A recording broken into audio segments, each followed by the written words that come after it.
देवाच्या पवित्र नावामध्ये मी आपल्या सर्वांचे आजच्या या अभ्यासक्रमामध्ये मनपूर्वक स्वागत करत आहे. आभार उपकार मानतो तुमचे की तुम्ही बहुतेक आज थकला असाल. काही ठिकाणी भक्ती जी आहे ती उशिरा संपली. वातावरणामध्ये फरक आहे. काही लोक आजारी पण आहेत, पण तरी देखील तुम्ही या ठिकाणी आला आणि याचा आशीर्वाद देव तुम्हाला नक्कीच दिला असं माझा पूर्ण विश्वास आहे, खात्री आहे. तर आपण पुन्हा एक वार देवाला विनंती करूया की त्याने आपल्याला आजच्या अभ्यासक्रमामध्ये मार्गदर्शन करावं. गुडघे टेकू आणि आपण प्रार्थना करू. एकमेव सत्य जिवंत देव येशू ख्रिस्त याच्या पवित्र नावामध्ये आम्ही पित्या तुमच्याकडे येत आहोत, कारण की आम्ही जाणून आहोत की ख्रिस्ताद्वारेच आम्ही तुमच्याकडे येऊ शकतो. आमचा जो मध्यस्थी आहे तो सक्षम आहे, शक्तिशाली आहे, सामर्थ्यशाली आहे. त्याच्या बलिदानामुळे आज आमच्यामध्ये आशा आहे, आज आमच्यामध्ये स्फूर्ती आहे, आज आमच्यामध्ये आध्यात्मिक जीवन आहे. आणि म्हणून आभार उपकार मानतो की तुम्ही तुमचा एकुलता एक पुत्र आमच्या सारख्या पापी लोकांसाठी पाठवला, जेणेकरून आम्ही देखील सार्वकालिक जीवनाचं स्वप्न आणि आशा बाळगू शकतो. आणि फक्त स्वप्न आणि आशाच नाही, तर प्रात्यक्षिकरित्या आम्ही सार्वकालिक जीवनाचा अनुभव या ठिकाणी देखील घेऊ शकतो.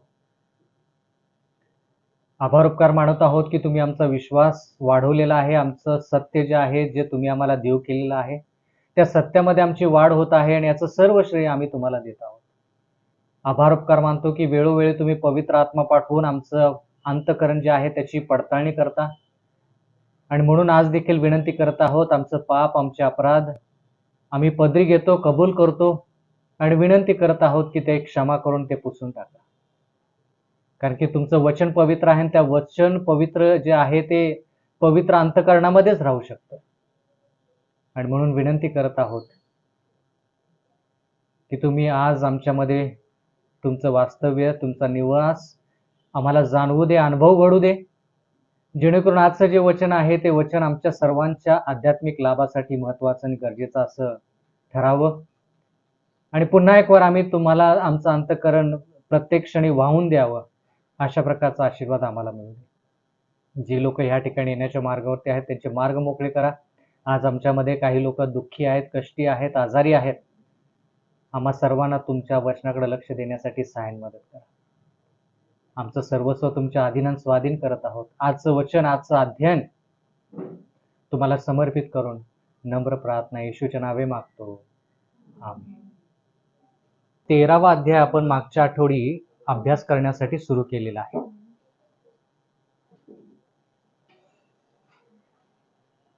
तर प्रगटीकरण याच्या 13व्या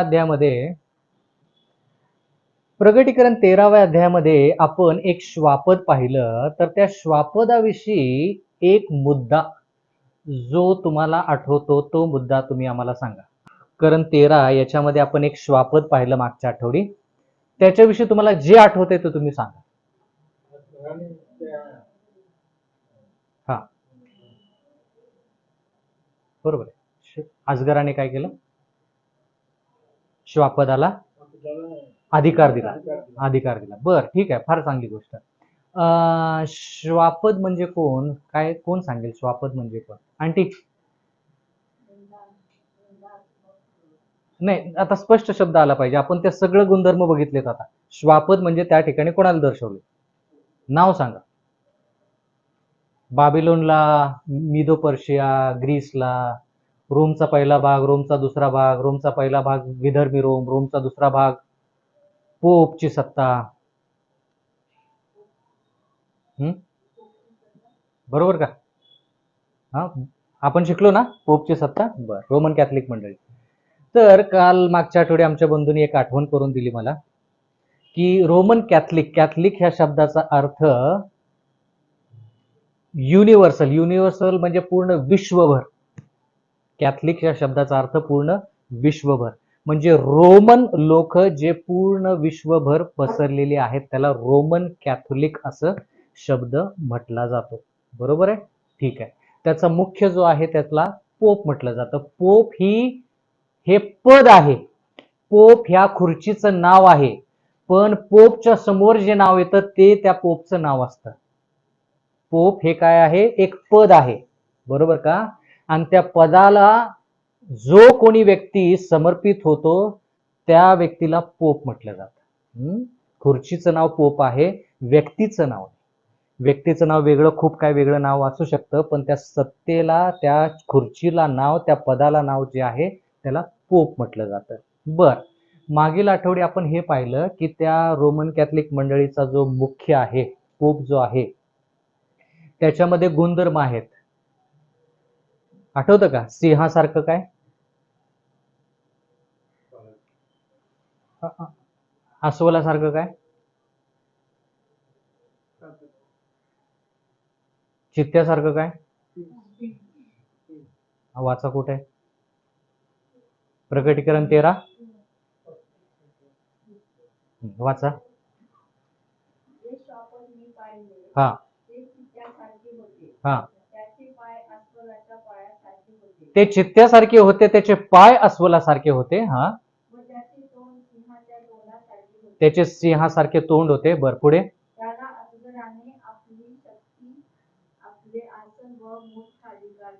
बर, आता जरा लक्ष द्या. त्या ठिकाणी 3 गोष्टींचा उल्लेख केलेला आहे. सिंह, अस्वल, चित्ता. त्या ठिकाणी ह्या गोष्टीचा विचार केला नाही का? लिहिले ह्या गोष्टीविषयी काय? हे श्वापद कसं आहे? अकराळ, विकराळ आणि भयंकर. तर ह्या गोष्टीचं मिश्रण झालं बाबेलचं, मिदो पर्शियाचं आणि ग्रीसचं, तर भयंकर श्वापद, अकराळ विकराळ श्वापद उदयास येतं. थोडक्यात तो मुद्दा त्या ठिकाणी आहे. कळालं का? बर, अजगर आणि म्हणजे कोणी? सैतान आहे. कुठं लिहिले ते अजगर म्हणजे सैतान? प्रकटीकरण 12 मध्ये, बरोबर, 9वा वचन.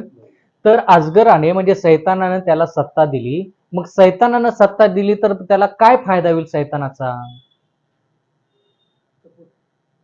म्हणजे सैतानाची मदत घेऊन तो ते श्वापद काय करू शकतं?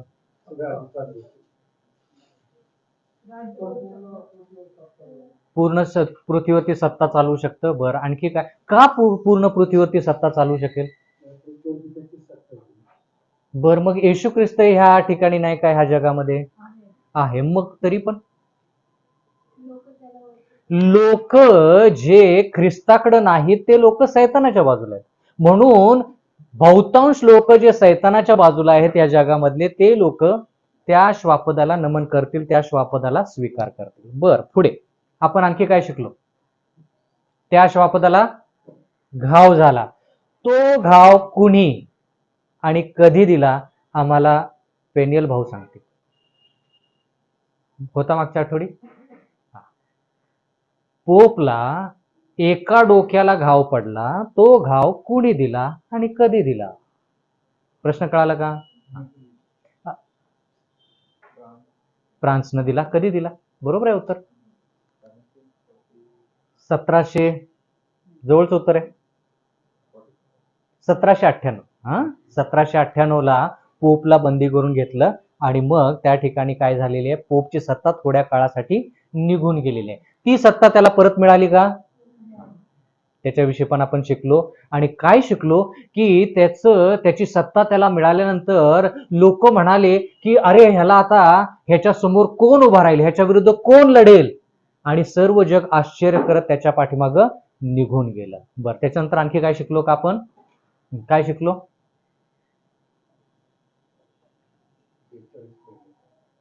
हा, पोपनं सत्ता किती महिने चालवली? 42 महिने. दानिएलानं कसं तेच 42 महिने दानिएल कसं सांगतो? 12, 1 काळ, 2 काळ आणि अर्धा काळ. बर, 1 काळ, 2 काळ आणि अर्धा काळ. बर, प्रगटीकरणामध्ये योहान म्हणतो की 42 महिने. दोन्हीची संख्या एकच.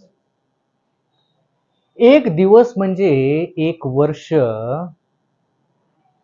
हे कसं तुम्हाला माहिती? चारुशीला मॅडम, तुम्ही आम्हाला सांगा. 1 दिवस म्हणजे 1 वर्ष. कोणतं वचन आहे ज्याच्यामध्ये आपण असा अभ्यास केला की 1 दिवस म्हणजे 1 वर्ष? कोणालाही प्रश्न विचारेन. हा, 1 वर्ष म्हणजे 1 दिवस हे वचनातून कुठं पाहिलं? कोणतं वचन याच्यासाठी आहे ज्याच्यामध्ये आपण म्हणतो की एक दिवस म्हणजे एक वर्ष?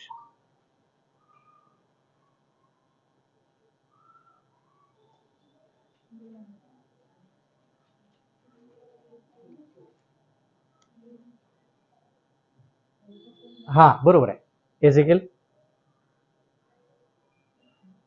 एजेकेल 4:6, एजेकेल 4:6 आणि गणना 14:34. हे दोन वचनं मुद्दाम दिले जेणेकरून तुम्हाला माहित असावं की एक दिवस म्हणजे एक वर्ष. बर, आणखी काय शिकलो का प्रकटीकरण 13 मध्ये?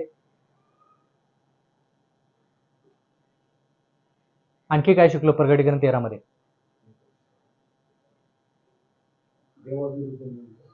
हा, देवाविरोध निंदा केली, बरोबर. ठीक आहे, आणखी काय?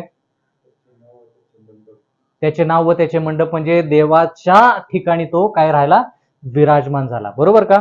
ठीक आहे. भरपूर काही गोष्टी शिकलो, त्या सर्व गोष्टीची उजळणी करता येणार नाही, पण तुम्हाला माहिती आहे की ते पहिलं श्वापद रोमन कॅथलिक मंडळीविषयी आपल्याला सांगतं.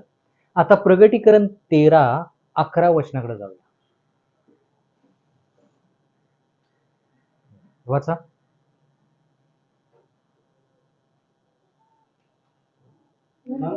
ना नंतर मी दुसरे एक श्वापद भूमीतून वर येताना पाहिले. हा, त्याला कोकरासारखी शिंगे होती. ते अजगरासारखे बोलत होते. बर, आता ह्या ठिकाणी लिहिलंय की आणखीन एक श्वापद म्हणजे आणखीन एक काय? श्वापदाला दुसरा शब्द काय? राष्ट्र. हा श्वापदाला राष्ट्र शब्द आपण कुठं वाचला? कशावरून कळालं आपल्याला की श्वापद म्हणजे राष्ट्र? दानियल 7. ह्याला म्हणायचं अचूक, असं माहित पाहिजे. दानियल 7:17 म्हणजे काय? श्वापद म्हणजे राष्ट्र. बर, ठीक आहे. पंख म्हणजे गती. खूप दिवस झालं शिकून, आठवतं का पाहू. पंख म्हणजे गती, वचन सांगा. पंख म्हणजे गती.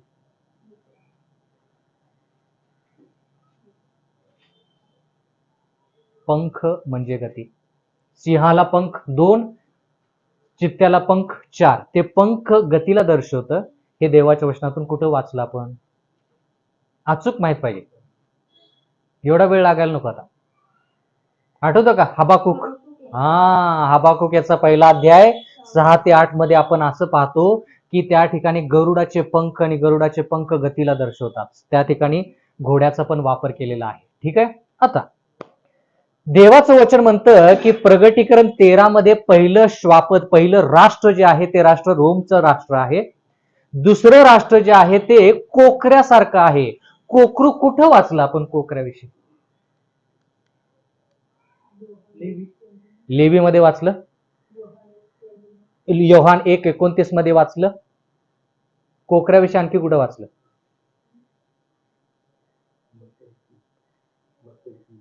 मत्तई 3 मध्ये, ते योहान 1:29. इब्रिकरास पत्र कुठं वाचलं आपण? कोकरू.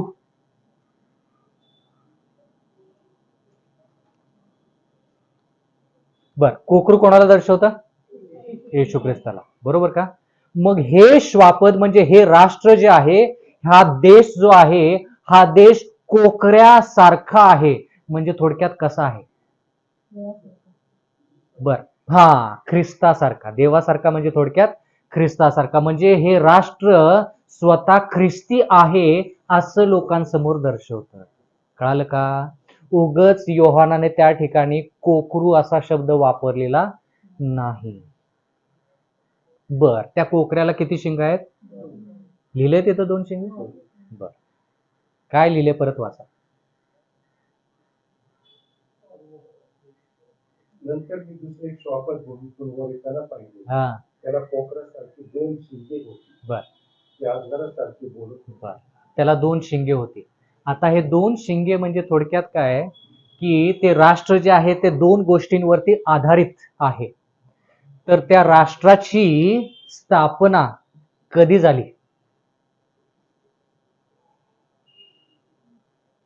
याच्याविषयी आपण शिकूया. ठीक आहे.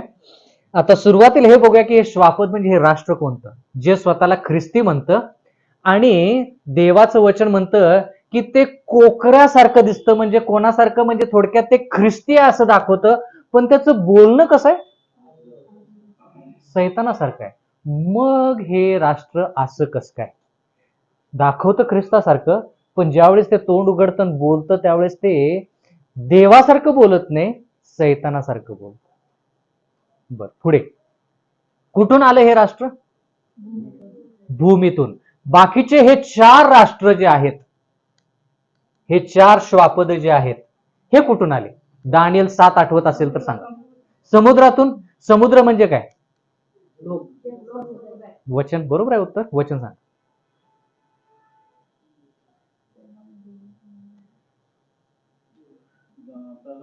प्रगटीकरण 13:1 नाही.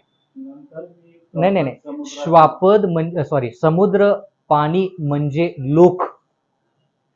याच्यासाठी मी वचन विचारतोय. लोक किंवा जनसमुदाय. प्रगटीकरणाचं पुस्तक तिथपर्यंत बरोबर आहे. हे 4 श्वापद समुद्रातून म्हणजे पाण्यातून वर आले. पाणी म्हणजे तुम्हीच म्हणाला की जनसमुदाय, लोकसमुदाय. लोकांमधून हे राष्ट्र वर आलेले आहेत, हे देश वर आलेले आहेत. कोणते? Babylon, Medo Persia, Greece, Rome. पण हे जे प्रगटीकरणामधलं श्वापद आहे, जे दुसरे श्वापद आहे, ते समुद्रात किंवा पाण्यातून नाही वर आलं, भूमीतून वर आले. म्हणजे काय सांगा? पाणी म्हणजे जनसमुदाय, हे कुठं वाचलं? हा, 7:9. प्रगटीकरण 7:9 काय आहे, वाचा जरा.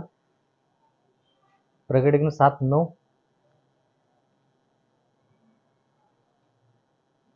बर,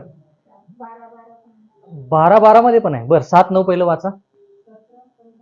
हा नाही, 7:9 वाचा. यांनी उत्तर दिले 7:9. बघूया 7:9 ला. त्यानंतर मी पाहिले तो सर्व राष्ट्रे, वंश, लोक, वर्ग, भाषा बोलणारे हा, यांच्यापैकी कोणाला मोजता आला नाही असं शुभ्र दैव परिधान केलेला व हाती झावळ्या घेतलेला मोठा लोक समुदाय राष्ट्रासमोर व कोकणासमोर उभा राहिलेला माझ्या दृष्टीस पडला. मी इथं पाणी म्हणजे जनसमुदाय असं विचारलं. 12:12.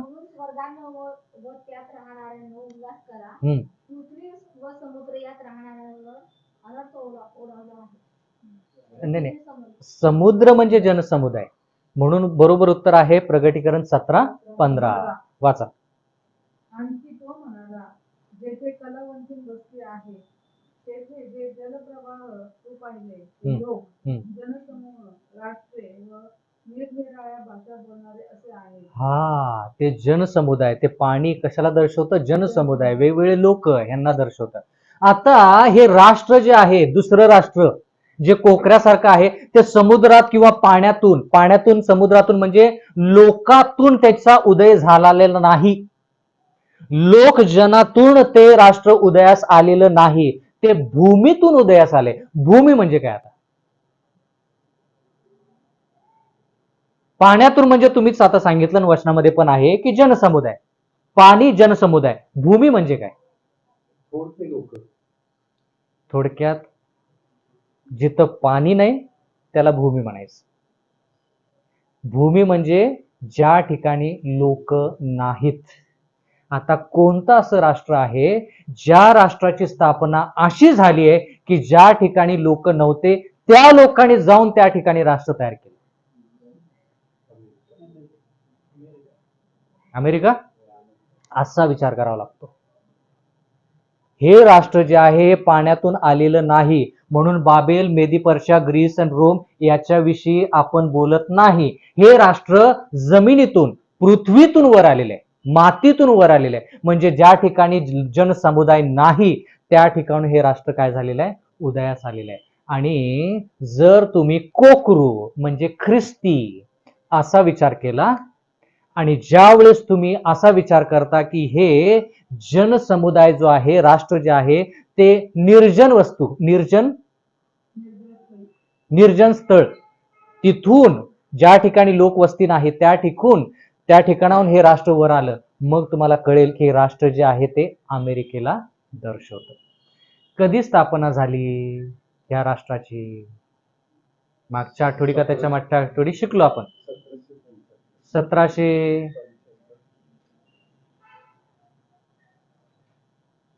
करा. स्वातंत्र्य दिवस असेल. करा, गुगल करा आणि सांगा. माहित होतं, विसरला. विसरून चालत नाही बघा. हा मग ते सांगा ना, तारीख सांगा ना मला. आज 250 वर्ष, आज नाही, उद्या 250 वर्ष त्यांना पूर्ण होते. 4 तारीख, अजून 4 तारीख तिकडे नाही. हा आज नाही, म्हणजे आपल्याकडं, त्यांच्याकडे 4 तारीख उद्या. उद्या त्यांच्यासाठी 250 वर्ष पूर्ण होती. सांगा. 1776 बरोबर आहे का उत्तर? 1776 पासून 250 वर्ष मोजा आणि गणेश भाऊ सांगा. 1776 मधून पासून 250 वर्ष मोजा आणि आम्हाला सांगा. हा 250 वर्ष बरोबर आहे. 250 वर्ष 1776 पासून मोजून आम्हाला सांगा की कोणती तारीख येते. 1776 ला 250 वर्ष जोडायचे, ला 250 वर्ष जोडायचे, बेरीज करून सांगा. 2026 बरोबर का? मग हे राष्ट्र जे आहे हे निर्जन स्थळी ज्यावेळेस उदयाला आलं ते जवळपास 1776 साली उदयास आलं. जवळपास 1776 साली उदयास आलं. बरोबर का? आता जरा लक्ष द्या. ह्या श्वापदाचा आणि वरचं श्वापद कोण? रोमचा काय संबंध आहे का? एकाच अध्यायामध्ये 2 श्वापद आलेले. योहानाला दर्शन ज्यावेळेस मिळालं प्रगटीकरणाच्या पुस्तकामध्ये, ज्यावेळेस योहान पहिलं श्वापद म्हणजे रोमन कॅथलिक विषयी पाहतच होता, रोम विषयी बघतच होता, त्यावेळेस देव म्हणाला आणखीन एक श्वापद बघ, म्हणजे आणखीन एक राष्ट्र बघ. आणि ते राष्ट्र कसं दिसलं त्याला? कोकऱ्यासारखं दिसलं. कोकऱ्यासारखं राष्ट्र कधी बघितलंय का? पण ते कोकरू काय? ख्रिस्ती पण दर्शवतात. ते राष्ट्र स्वतःला ख्रिस्ती म्हणतं पण बोलतं अजगरासारखं. आता इथं पण अजगर आहे. दुसऱ्या श्वापदाला पण अजगराची मदत आहे, पहिल्या श्वापदाला पण अजगराची मदत आहे, रोमला पण अजगराचीच म्हणजे सैतानाची मदत आहे, अमेरिकेला पण अजगराची मदत आहे. मग हे 2 राष्ट्र एकत्र येऊ शकतील का? सैतानाच्या मदत जर ह्या दोन्ही राष्ट्रांना मिळाली तर हे 2 राष्ट्र एकत्र येऊ शकतील का? येऊ शकतील. बर, पुढे वाचा.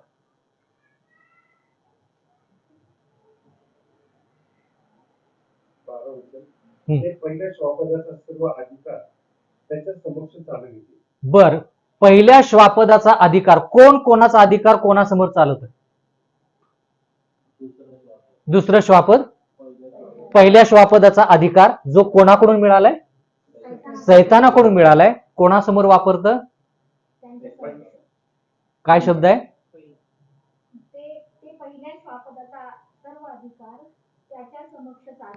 कोणाच्या समक्ष?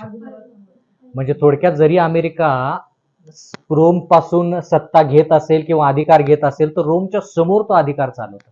म्हणजे अमेरिका रोम कडूनच अधिकार घेईल ज्या ज्या गोष्टी ह्या जगामध्ये आणायच्या आहेत आणि रोमच्या समोरच त्या सर्व गोष्टीचा अधिकार पूर्ण जगामध्ये विस्तारित करेल. बरं, पुढे. आणि ज्या पहिल्या श्वापदाचा प्राणघातक घाव बरा झाला होता. म्हणजे पोपची सत्ता पोपला परत मिळाल्यावर काय झालं? अमेरिकेनं काय केलं? त्याला पृथ्वीने व तिच्यावर राहणाऱ्या लोकांनी नमन करावे असे करते. म्हणजे अमेरिका काय करेल?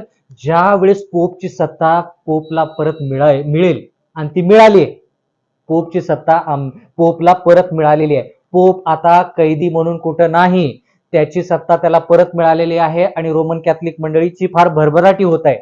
तर ज्या वेळेस पोपला त्याची सत्ता परत मिळाली त्यावेळेस पासून अमेरिका काय करत आहे की पूर्ण जगानं आता पोपला काय करावं? नमन करावं असं कार्य चालवत आहे. कोणतं वचन वाचलं? पुढे. ते मोठी चिन्हे करते. माणसासमक्ष आकाशातून पृथ्वीवर अग्नी पाडावा. बर, आता हे अमेरिका काय करते की लोकांसमोर चमत्कार करते. का चमत्कार करायचा लोकांसमोर? अमेरिका लोकांसमोर चमत्कार करते. कशासाठी चमत्कार? कोणाकडे वेधण्यासाठी? बर, पहिलं दुसऱ्या श्वापदाकडे लक्ष वेधण्यासाठी. म्हणजे चमत्कार केल्यावर लोक त्याच्याकडे का बघतील? कोणता चमत्कार आहे तो? अधिकार पाहून म्हणजे चमत्कार म्हणजे नेमकं काय? काय आहे चमत्कार तिथे लिहिले? ते मोठे चिन्ह करते. मोठे चिन्ह करते. कोणतं मोठं चिन्ह? कोणता मोठा चमत्कार अमेरिका करतं? आकाशातून पृथ्वीवर अग्नी आणते. अचूक आहे बर का, तो चमत्कार अचूक आहे. कोणताच चमत्कार असा नाही. अचूक चमत्कार असा, अग्नी जी आहे ती स्वर्गातून पृथ्वीवरती आणते. कोण? अमेरिका. आता हीच गोष्ट देवाच्या वचनामध्ये कोणी केलेली आहे का? बरोबर का? एलियाने केली. हा, कोणता संदर्भ आहे सांगा? घटना कोणती सांगा? बालमूर्तीची पूजा करायची तिथं त्यांनी दिली बाजली. हा. एका बाजूला बाल दैवत होते, म्हणजे मूर्तीपूजक लोक होते, आणि दुसऱ्या बाजूला एकच देवाचा सेवक, वयोवृद्ध. तर ह्या लोकांना देवाचा सेवक म्हणतो, ह्या लोकांना तुम्ही मूर्तीपूजा करताना तुम्ही तुमच्या देवाला बोलवा. मग त्यांनी मूर्तीपूजा करत करत देवाला, त्यांच्या देवाला बोलवलं. त्यांचे देव काय आले नाही, कारण की दुसरा देवच नाही, येणार कुठून?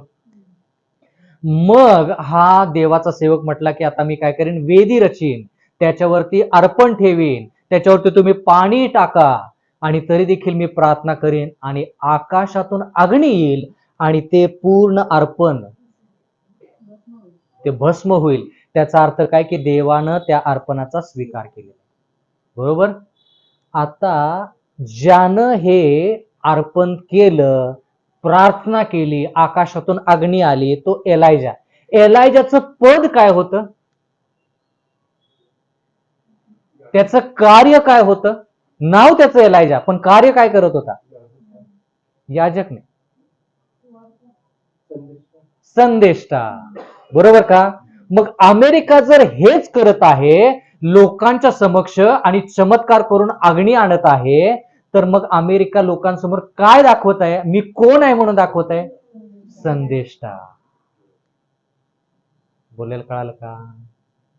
म्हणजे थोडक्यात काय की मी ख्रिस्ती आहे, मी संदेष्टा आहे, मी चमत्कार करतो, चमत्कार करून मी तुम्हाला काय करेन, माझ्याकडं खेचून घेईन. म्हणजे थोडक्यात काय, तुम्ही माझ्यावरती विश्वास ठेवा म्हणून मी काय करेन, चमत्कार करेन. आता जरा लक्ष द्या. ज्यावेळेस अमेरिका असं करतं किंवा अमेरिका असं करणार आहे, त्यावेळेस लोकांचं लक्ष अमेरिकेकडे वेधलं जाईल. बरोबर? जेणेकरून लोकांना त्या अमेरिकेनं म्हणावं की आम्ही संदेष्टी आहोत. पण अग्नी ज्यावेळेस ते आकाशातून आणते, कोण? अमेरिका. देव पाठवतो का अग्नी? शैतानाला हा अधिकार दिलाय. मग ज्यावेळेस एलियाच्या बाबतीत अग्नी आली, तर ती अग्नी कोणी पाठवली? ती देवानं पाठवली. पण ह्या ठिकाणी अग्नी आकाशातून येईल, म्हणजे सैतानाला ती मुभा दिलेली आहे, आणि अग्नी सैतान काय करेल, खाली पाठवेल, जेणेकरून लोकांनी काय करावं, विश्वास ठेवावा की अमेरिका जे आहे ते काय आहे, खरा संदेश आहे, जेव्हा की अमेरिका खोटा संदेश. बोलायला कळालं? अमेरिका काय आहे? खोटा संदेश आहे. बर, पुढे काय? एक वेळेस लोक अमेरिकेवरती विश्वास ठेवायला सुरुवात करतील, तर मग काय होईल पुढे? जी चिन्हे त्या श्वापदा समक्ष करण्याची त्याच्याकडे सोपत होती, हा.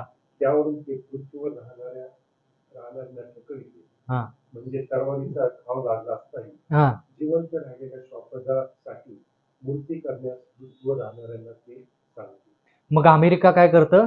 अमेरिका सगळ्यांचं लक्ष वेधून घेतं. पूर्ण जगातले लोक. जगामध्ये कोणकोणते लोक आहेत तुम्ही सांगा मला. वेगवेगळ्या प्रकारचे लोक सांगा जगामध्ये. जगामध्ये कोण कोण राहतं? ठीक आहे, धार्मिक आहेत, विधर्मी आहेत, नास्तिक आहेत, वेगवेगळ्या रंगाचे लोक आहेत, वेगवेगळ्या वंशाचे लोक आहेत, भाषा बोलणारे वेगवेगळे लोक आहेत. आणखी कोण आहेत जगामध्ये? मूर्तीपूजक, विधर्मी. बरं, आणखी काय? कोण कोण? श्रीमंत, गरीब आहेत, आजारी, सुशिक्षित आहेत. एवढेच लोक आहेत जगात, इतक्याच प्रकारचे. हा, रंग, वर्ण सांगितलं त्यांनी, सांगितलं, भाषा, वेगवेगळ्या भाषा. बर, ठीक आहे, वेगवेगळ्या ठिकाणी राहणारे. सुशिक्षित असुशिक्षित, हा, जे आजारी आहेत, जे निरोगी आहेत, सगळ्या प्रकारच्या लोकांवर काय करणार आहेत? चमत्कार करून स्वतःच त्यांचं लक्ष स्वतःकडे वेधणार आणि मग तो म्हणेल की या श्वापदाचा जो घाव बरा झालेला आहे त्याच्यासाठी तुम्ही आता नमन करा. नमन करा म्हणजे मूर्ती तयार करणार. आता मूर्ती तयार करणार म्हणजे काय? हा महत्वाचा प्रश्न आहे ना. मूर्ती तयार करणार कोण? अमेरिका मूर्ती तयार करणार. कोणासाठी? पोपसाठी एक मूर्ती तयार करणार आणि लोकांना म्हणाल की ह्या मूर्ती समोर तुम्ही काय करा? नमन करा. आता ती मूर्ती कोणती? हा, मूर्ती म्हणजे काय? मूर्ती म्हणजे काय? आता सर्वसाधारणतः प्रश्न आहे, शब्द आहे. मूर्ती म्हणजे काय? प्रतिमा. बर, हा. मूर्ती तयार करेल म्हणजे काय? बर, तेच वचन परत एकदा वाचूया. जी चिन्हे त्या श्वापाला समक्ष करण्याची त्याच्याकडे सुचवली होती, हा, त्यावरून ते पृथ्वीवर राहणाऱ्यांना थकविते. हा, थकविते म्हणजे फसवते. हा, म्हणजे तरवारीचा घाव लागला असताही हम्म, जिवंत राहिलेल्या श्वापदासाठी मूर्ती करण्यास हम्म. पृथ्वीवर राहणाऱ्यांना ते सांगते. हा, मग लोकांना म्हणते की आपण एकत्र येऊया आणि काय करूया? मूर्ती तयार करूया. असं कोणी केलं होतं का? या चला या एकत्र येऊया, मूर्ती तयार करूया. निर्गममध्ये हा, लोकांनी सांगितलं अरुणाला काय कर, तू काय कर, आमच्यासाठी मूर्ती तयार करा. आमच्यासाठी देव पाहिजे, सदृश्य देव पाहिजे. मोशे गेलाय वर 40 दिवस 40 रात्र तिथे राहिलाय. तो जिवंत आहे का मरण पावलाय हे आम्हाला माहित नाही, पण आम्हाला देव पाहिजे जो आम्हाला दिसतो.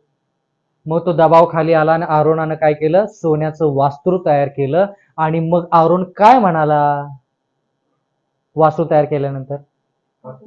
हाच तुमचा देव जो तुम्हाला काय करेल, इथून पुढे मार्गदर्शन करेल. बोलायला कळालं? आता ती घटना जी आहे ती घटना परत होईल.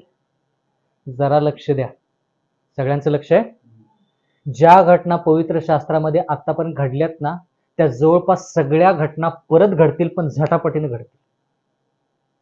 शेवटच्या काळामध्ये सैतान जेवढं त्यानं कष्ट घेतले ना आतापर्यंत ते सगळं परत करणार आहे. कोण? सैतान. बर, आता मूर्ती म्हणजे थोडक्यात ज्या मूर्ती म्हणजे थोडक्यात त्याला बोलता येत नाही, ऐकता येत नाही, काही करता येत नाही, त्याला म्हणायचं मूर्ती. थोडक्यात सर्वसाधारणतः अर्थ. हा, निर्जीव वस्तू त्याला म्हणायचं मूर्ती. आता पूर्ण जग एकत्र येऊन ते मूर्ती तयार करणार आहे, पण अमेरिका काय करणार आहे? पुढाकार घेणार आहे. पण अधिकार कुठून घेतला अमेरिकेनं? पोप कडून. परवानगी कुठून घेतली? पोप कडून घेतली. बर, पुढे. या श्वापदाच्या मूर्तीत प्राण घालण्याची मुभा त्याला त्या श्वापदाच्या मूर्तीत प्राण घालण्याची त्याला मुभा देण्यात आली. बर, आता मुभा काय? त्या मूर्तीमध्ये प्राण घालायचा. मूर्तीमध्ये प्राण कोण घालू शकतं का? मग मूर्तीमध्ये प्राण घातला की मूर्ती जिवंत. मूर्तीमध्ये प्राण घालता येत नाही कोणाला? असं विचार करून सांग. मूर्तीमध्ये प्राण फक्त देव, म्हणजे निर्जीव वस्तूमध्ये फक्त देव प्राण घालू शकतो आणि ती निर्जीव वस्तू सजीव करू शकतो. मग थोडक्यात अमेरिका काय दाखवते? म्हणजे थोडक्यात देवासारखा अधिकार माझ्याकडे पण आहे. मी काय करेन? देव जसं निर्जीव वस्तूतून सजीव गोष्टी तयार करू शकतो, तीच ताकद मी पण वापरेन आणि मूर्तीमध्ये प्राण घालेन. पण मूर्ती अगोदर आहे, त्या मूर्तीमध्ये प्राण घालण्याची ताकद अमेरिकेला दिलेली आहे. मूर्ती आहे, पण त्या मूर्तीमध्ये प्राण घालण्याचा अधिकार जो आहे, जे संधी आहे, ते कोणाला मिळालेले? अमेरिकेला मिळाले. पण आता ती मूर्ती काय आहे? फार महत्वाचा प्रश्न. देवाचं वचन म्हणतं की देव सजीव आहे. बरोबर आहे? सजीव देव आहे आणि तो जिवंत देव आहे. तो देव बोलतो, चालतो, स्वतःला प्रगट करतो. हे तुम्हाला कोणत्या आज्ञेमध्ये दिसतं? 1 ते 10 मध्ये. देव जिवंत आहे, तो निर्माण करताय, बोलतो, तो स्वतःला प्रगट करतो. हे 1 ते 10 आज्ञेमध्ये कोणत्या आज्ञेमध्ये दिसतं? तिथं देव जिवंत आहे कळतं का?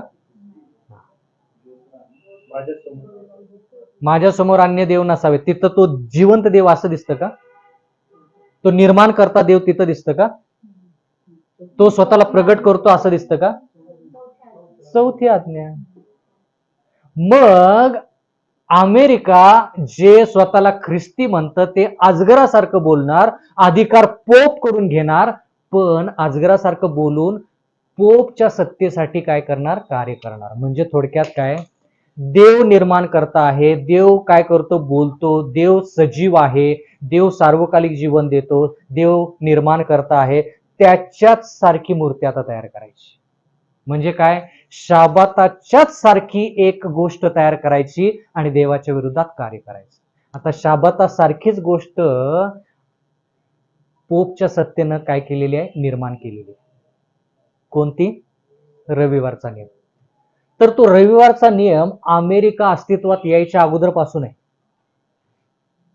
रविवार हा आठवड्याचा पहिला दिवस जरी असला तर रोमन कॅथलिक मंडळी म्हणते की तो दिवस पवित्र दिवस आहे, तर त्या दिवशी तुम्ही काय केलं पाहिजे? पवित्र दिवस पाळला पाहिजे. तो 20वाचा दिवस आहे, जेव्हा की बायबल म्हणतं 7वा दिवस पवित्र आहे. तर अमेरिका अस्तित्वात यायच्या अगोदरपासून रोमची जी मंडळी आहे ती रविवारचा नियम पाळत आहे. पण इथं अमेरिकेला त्या मूर्तीमध्ये प्राण घालण्याचा अधिकार दिला. प्राण घालण्याचा म्हणजे काय? जिवंत करण्याचा. जिवंत करण्याचं म्हणजे काय? ह्या दृष्टिकोनातून रविवारला जिवंत करायचं म्हणजे काय करायचं?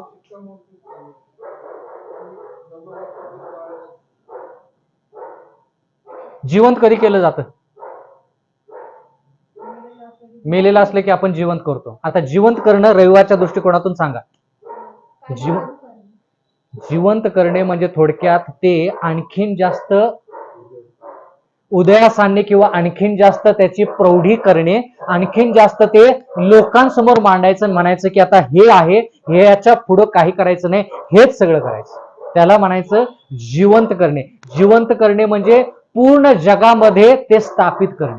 तर अमेरिकेला काय मिळणार आहे? सत्ता मिळणार आहे पोप कडून आणि सैतानाकडून, जेणेकरून रविवारचा नियम जो आहे तो पूर्ण जगामध्ये लागू करता येईल.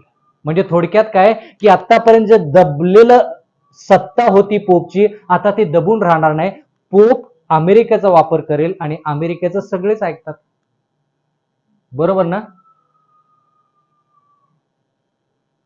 भारतानं अमेरिकेचं काय ऐकलं ते तुम्ही मला सांगा. नुकतंच काहीतरी भारतानं अमेरिकेचं ऐकलं. भारताची बहुतेक इच्छाच नव्हती बहुतेक ती, पण अमेरिकेचं ते ऐकलं त्यांनी.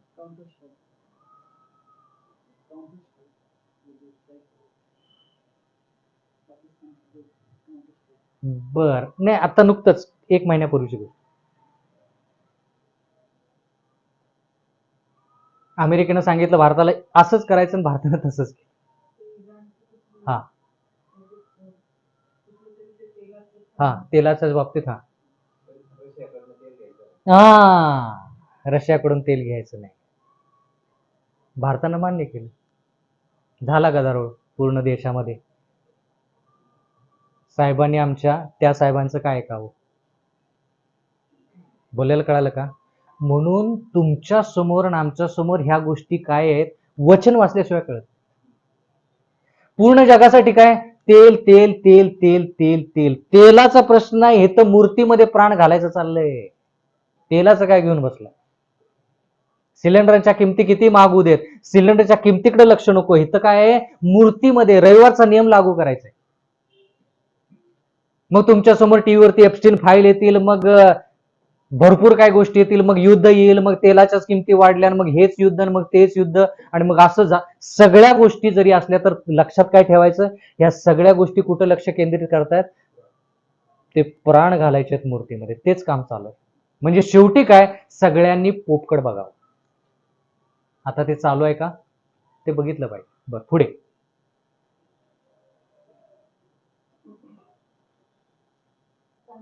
त्या श्वापदाच्या मूर्तीत प्राण घालण्याची मुभा देण्यात आली. यासाठी की श्वापदाच्या मूर्तीने बोलावे आणि जे कोणी त्या श्वापदाच्या मूर्तीला नमन करणार नाही ते जीवे मारले जावे. म्हणजे थोडक्यात देवाच्या वचनामध्ये लिहिलंय की अमेरिका रविवारचा नियम लागू करेल. पोप नाही लागू करणार, अमेरिका लागू करेल पूर्ण जगामध्ये. पण तो रविवारचा नियम मिळाला कुठून? पोप कडून मिळाला. पण सत्ता कोणाकडे आहे आता? अमेरिकेकडे आहे. म्हणून अमेरिका पूर्ण जगावरती सांगेल की तुम्ही सगळ्यांनी रविवारचा नियम पाळायचा, म्हणजे रविवारचा दिवसच पवित्र आहे असा पाळायचा. जर ते केलं नाही तर टप्प्याटप्प्यानं तुम्हाला मृत्यूदंड येईल. आता तो नियम लागू आहे का? नाही. पण त्या दृष्टिकोनातून वाटचाल चालू आहे. हेच आजचा संदेश तुम्हाला आणि मला सांगायचा होता. आता जरा लक्ष द्या, याच्याविषयी आपण बोलूया. ते आहे कारण की हिंदीमध्ये स्लाइड तयार केल्या होत्या. मला वाटलं की हिंदीमध्ये असतील लोक, पण मराठी लोक आहेत. इस्तिफा म्हणजे राजीनामा. पोप बेनेडिक्टने ज्यावेळेस राजीनामा दिला त्यावेळेस पोप फ्रान्सिस हे त्यांच्या ठिकाणी आले. तर पोप फ्रान्सिसच्या विषयी आपण काय समजतो किंवा काय जाणून घेतो? हे चित्र तुम्ही बघितलं नव्हतं अगोदर? बर. रोमन कॅथलिक मंडळीमध्ये ह्या 10 आज्ञा आहेत आणि तुमच्या पवित्र शास्त्रामध्ये जे खरं पवित्र शास्त्र आहे त्याच्यामध्ये ह्या 10 आज्ञा आहेत. पहिली आज्ञा इथं आहे, माझ्या ख्रिस्तूला अन्य देव नसावेत. रोमन कॅथलिक मंडळीमध्ये कोणती आज्ञा आहे पहिले बघूया. इथं लिहिलंय, तुझ्यासाठी अन्य म्हणजे स्ट्रेंज म्हणजे अनोळखी देव नसावेत. बरं ठीक आहे, जवळपास सारखंच आहे. दुसरी आज्ञा आपल्या पवित्र शास्त्रामध्ये कोणती आहे की कोरीव मूर्ती करू नको आणि त्या मूर्तीला दंडवत करू नको. इथं दुसरी आज्ञा रोमन कॅथलिक मंडळीमध्ये कोणती आहे? तू देवाचं नाव व्यर्थ घेऊ नको.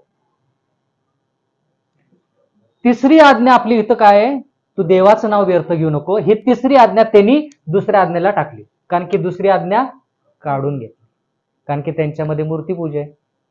ही आज्ञा जर लोकांनी वाचली तर लोक म्हणतील, अरे आपण ख्रिस्ताची पण मूर्तीचं नमन करायचं नाही, मरियमच्या मूर्तीचं पण नमन करायचं नाही, कोणत्याही संताच्या मूर्तीचं नमन नाही करायचं.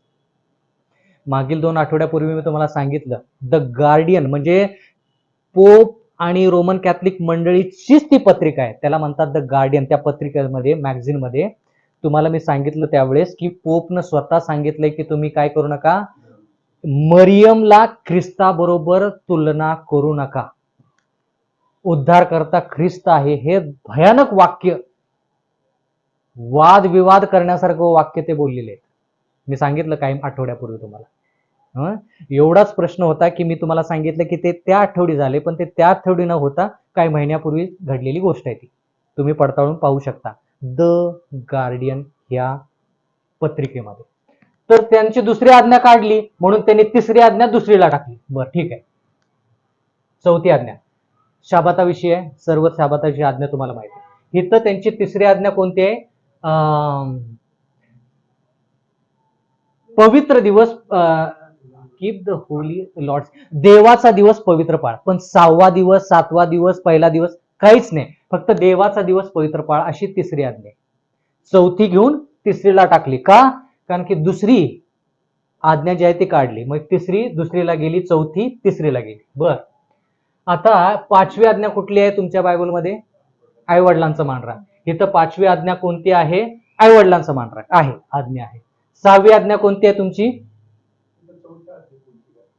चौथी आज्ञा इथं आई वडिलांचा मान राख.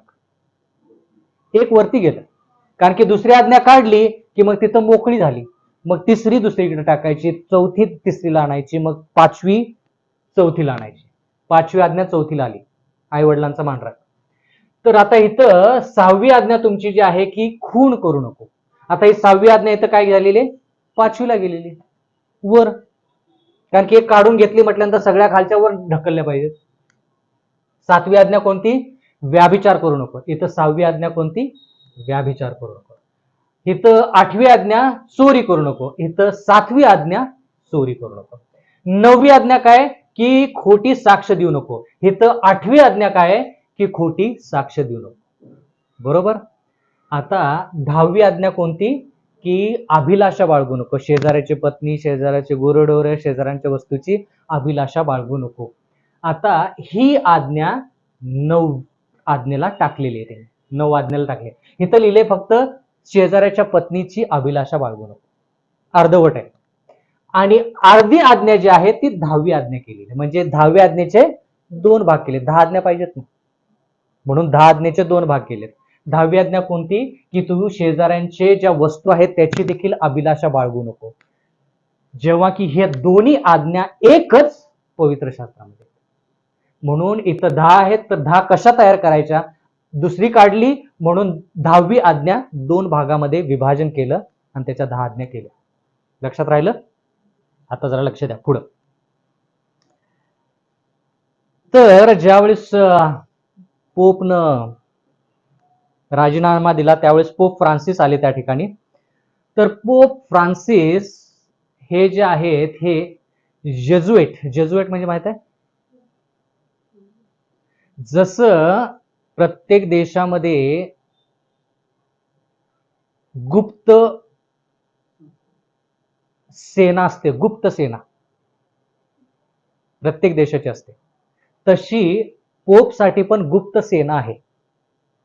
त्याला म्हणायचं जेजुएट. म्हणजे ते गुप्तरित्या कार्य करतात, ते उघड कार्य करत नाहीत.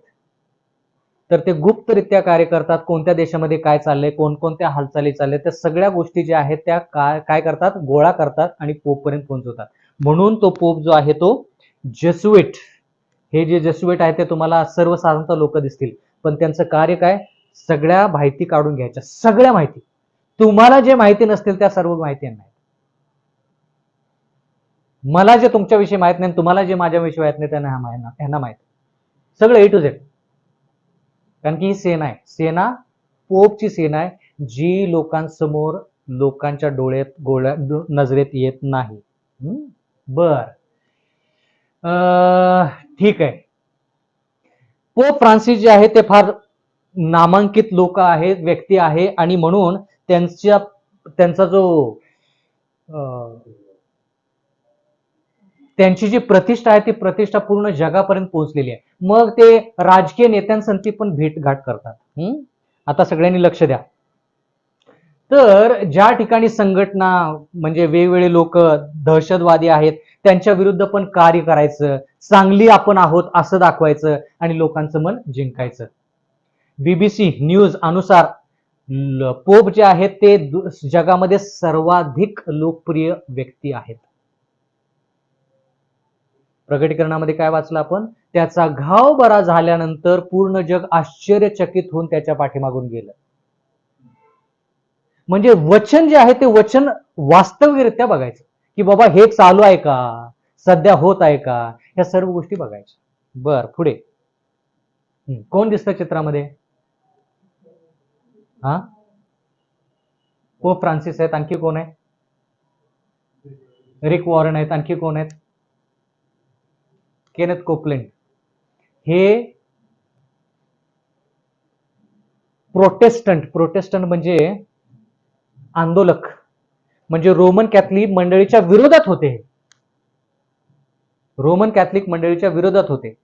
पण ह्या व्यक्ती, त्याचं नाव विसरलो मी, हा व्यक्ती जो आहे हा व्यक्ती ह्यांच्याकडे जातो आणि म्हणतो की पोपची इच्छा आहे की आपण सर्व मंडळांनी काय व्हावं, रविवारच्या मंडळांनी आणि रोमन कॅथलिक मंडळी सगळ्यांनी काय व्हावं, एकत्र यावं. हा व्हिडिओ आहे युट्यूबवरती, बघू शकता. हा व्यक्ती ह्यांना बोलत आहे आणि मग भाषण झाल्यानंतर हा व्यक्ती पूर्ण मंडळांना म्हणतो, खूप लोकांना म्हणतो की याचीच आपण वाट पाहत आहोत. कशाची? विश्वासाची एकता जी आहे त्याच्याविषयी आपण बोलत आहोत. विश्वासाच्या एकतेविषयी एपिस्कारास पत्रामध्ये लिहिलेलं आहे. पण ते विश्वासाची एकता देवाच्या दृष्टिकोनातून जी आहे ती नाही, ही वेगळीच विश्वासाची एकता आहे. हे सैतानाचं कार्य चालू आहे. रोमन कॅथलिक मंडळीच्या विरोधात आंदोलन करायचं आणि नंतर 500 वर्षानंतर 1000 वर्षानंतर परत म्हणायचं की नाही आपण एकत्र येऊ. ह्याला सैतानाचं कार्य म्हणतात.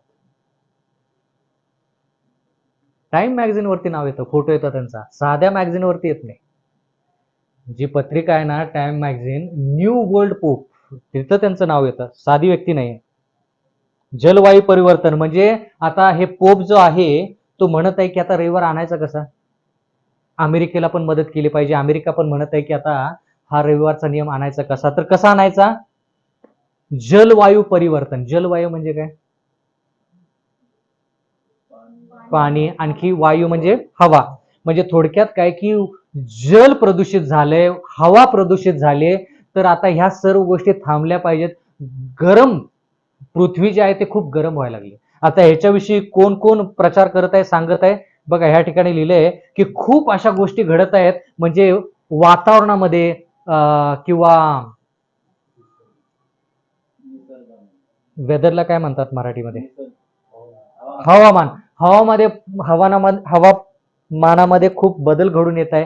तर हा बदल थांबवायचा असेल, लोकांना व्यवस्थित राहायचं असेल, तर काहीतरी केलं पाहिजे. काय केलं पाहिजे?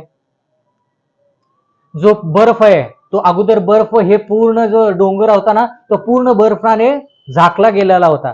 पण आता गरमी वाढल्यामुळं तो बर्फ कमी कमी कमी कमी कमी कमी होत येत आहे. गरमी वाढली का? वाढली. जर तुम्ही गेलेला उन्हाळा त्याच्याविषयी जर अभ्यास केला, तर पूर्ण जगामध्ये जवळपास भारतामधले जे जास्त शहर आहेत त्यांच्यामध्ये जास्त गरमी होती पूर्ण जगामध्ये. ही बातमी आहे. म्हणून तुम्ही ज्या गोष्टी बघता त्या गोष्टी वचनासंती निगडीत बघायच्या, मग तुम्हाला कळेल अरे हे चालले ना, हे वचनात लिहिलेलं.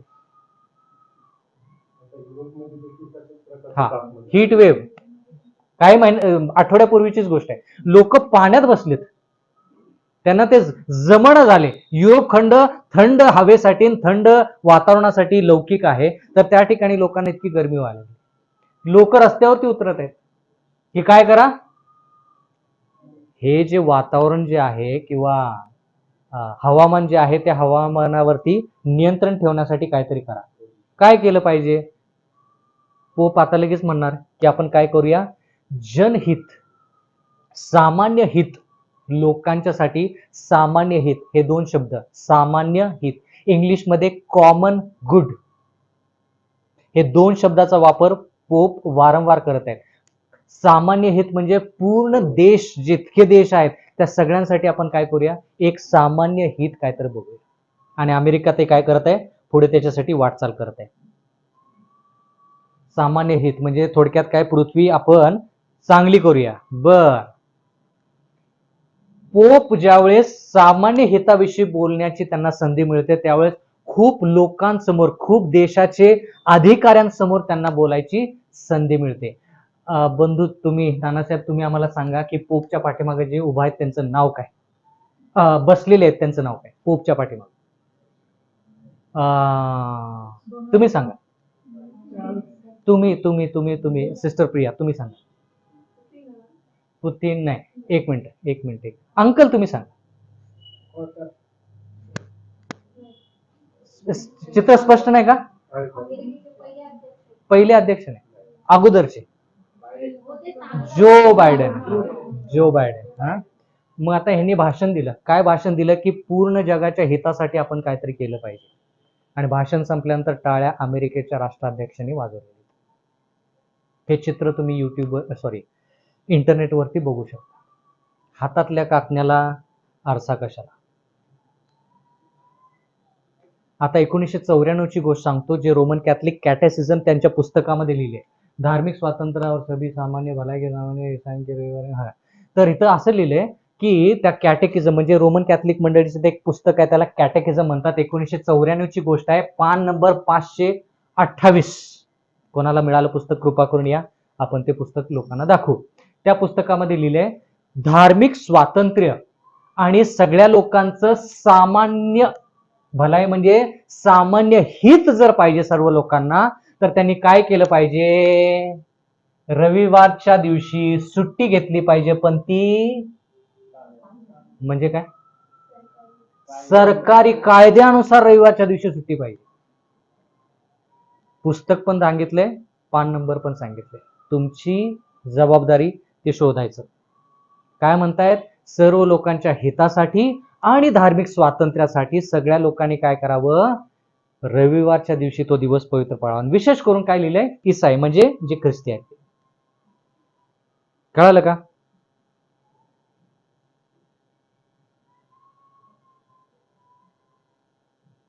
द गार्डियन, तेच म्हटलं, पोपचे जे पत्रिका आहे त्या पत्रिकेला द गार्डियन असं म्हटलेलं आहे. तर तिथं काय लिहिलंय, slow Sunday, simple solutions to global warming. रविवारचा नियम जो आहे तो रविवारचा नियम का आणत आहेत ते लोक, कारण की पृथ्वीवरती जी धगधगती आग आहे ती आग कमी करायची. काय संबंध हो? रविवारचा नियम म्हणजे काय? रविवार विसाव्याचा दिवस म्हणजे थोडक्यात काय, एक दिवस आठवड्यातून सगळ्या लोकांनी विसावा घ्या, गाड्या चालवू नका, कंपन्या बंद असू देत, कारखाने बंद असू देत, म्हणजे गरमी जी आहे ती काय होईल, कमी होईल. रविवारचा दिवस सुचला. कळलं का प्राण कसं घालायचं चाललंय मूर्तीमध्ये? ते ते ते ते 2015ची गोष्ट आहे. न्यूयॉर्क डेली न्यूज तुम्ही चेक करू शकता, तपासून पाहू शकता. You need and deserve secular Sabbath, म्हणजे तुम्हाला शाबाताची गरज आहे, पण कोणता? आध्यात्मिक नाही. सेक्युलर म्हणजे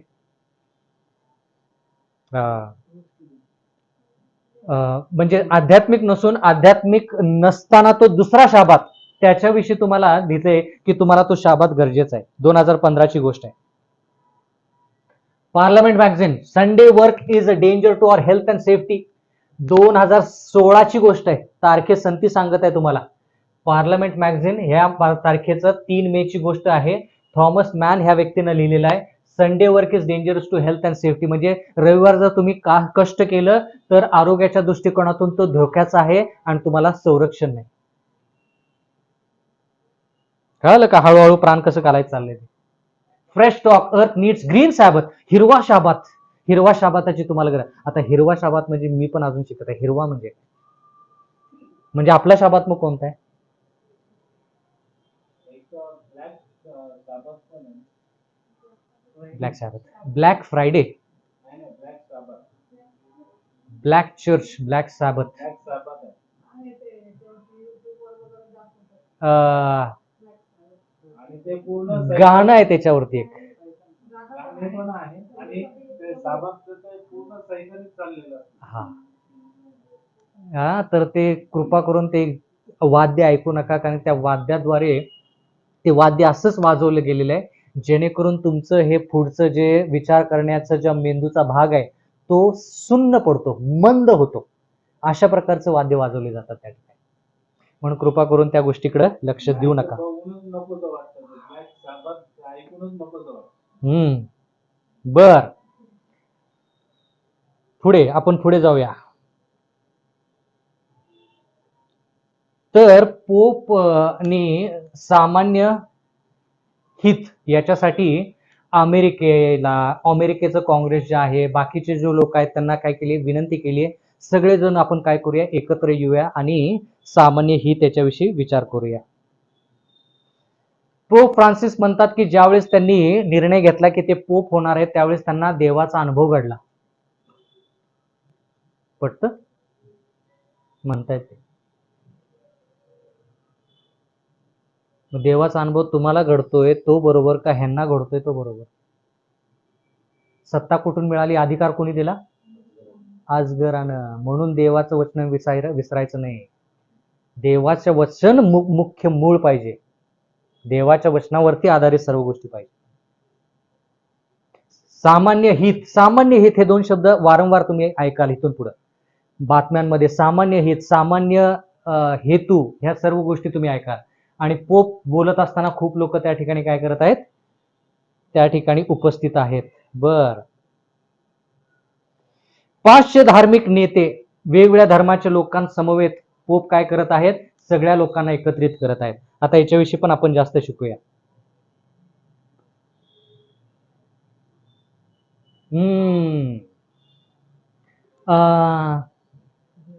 डॅनी भाऊ, तुम्ही आम्हाला सांगा की ह्यांचं नाव काय?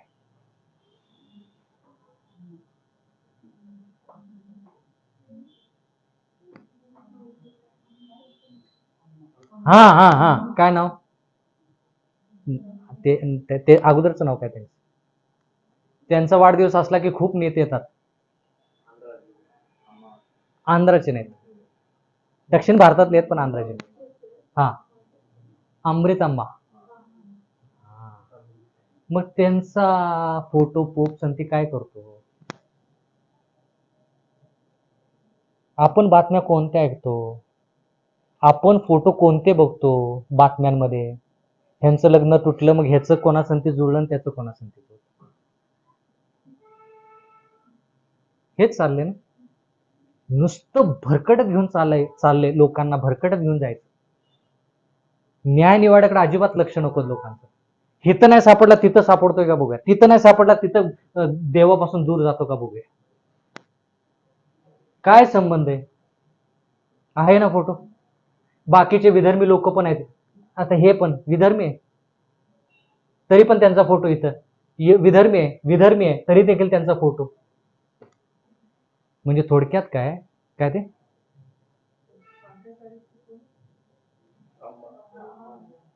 लक्ष द्या, कटाक्ष लक्ष द्या. तुम्ही व्हिडिओ बघत नसाल गेल्यानंतर कटाक्ष लक्ष द्या, एवढंच तुमच्या संधी राहील. मला माहित आहे की वेळ चाललाय पण महत्वाचं आहे. कोणत्या राज्याचा पेहराव आहे तो? उत्तर भारतातला. हा ठीक आहे, उत्तर भारतातलं म्हणूया, ठीक आहे. बाकीचे धर्माचे लोक भेटत आहेत, एकत्र येत आहेत. कळालं का? म्हणून तुम्हाला मी विचारलं कोणत्या प्रकारचे लोक राहतात, तुम्ही म्हटलं विधर्मी. आलेत विधर्मी एकत्र. नेत्यांविषयी पण मी तुम्हाला सांगितलं. आता पुढे बघूया, फार आश्चर्य वाटेल. तुम्हीच सांगा.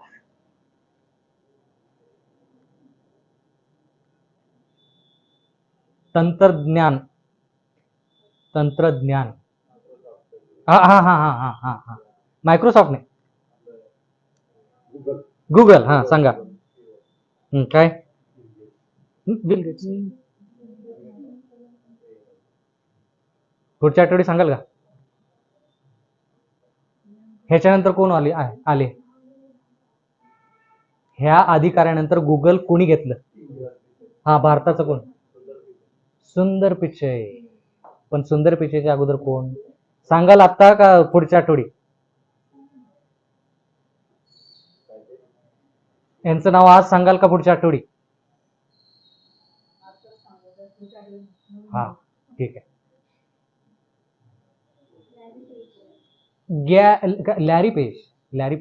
लॅरी पेज गुगलचे मुख्य अधिकारी. त्याच्यानंतर सुंदर पिचाई आले. कधी आले?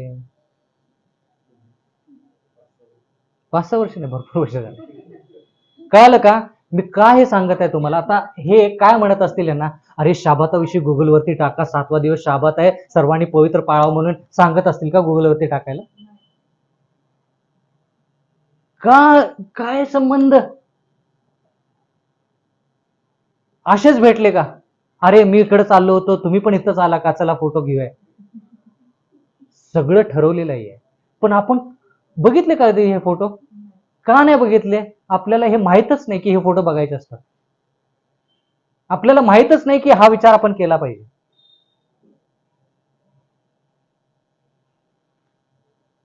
बघा हा व्यक्ती किती प्रसिद्ध आहे. नेत्यांसंती भेटतो, वेगवेगळ्या धर्मातल्या लोकांसंती भेटतो. आता टेक्निकल म्हणजे तुमच्या मोबाईलमध्ये तुम्ही काय बघता, हा व्यक्ती किंवा गुगलचे जे सीईओ आहेत, अधिकारी आहेत, त्यांना सांगते. म्हणून मोबाईल पाहिजे तसा वापरू नका, हात जोडून विनंती. जर केलं असेल, मी चुकीच्या गोष्टी केल्यात, पण मी काय म्हणतो की त्या चुकीच्या गोष्टी आपण थांबवल्या पाहिजेत. चुकीच्या दृष्टिकोनातून मोबाईल वापरू नका. कोण आहेत हे? कोण आहेत? युट्यूब इन्फ्लुएन्सर आहेत. जेकब आहेत ना? हा, जेकब भाऊ सांगा, युट्यूब इन्फ्लुएन्सर जे तुम्हाला माहिती आहे ते मला. युट्यूब इन्फ्लुएन्सर म्हणजे माहिती आहे? नाही माहिती.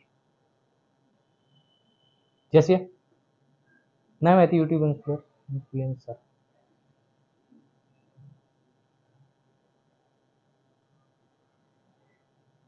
सुरेश भाऊ,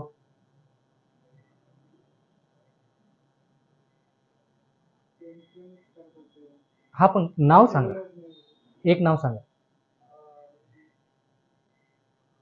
एवढा वेळ लागला? युट्यूब बघत नसाल, चांगली गोष्ट आहे.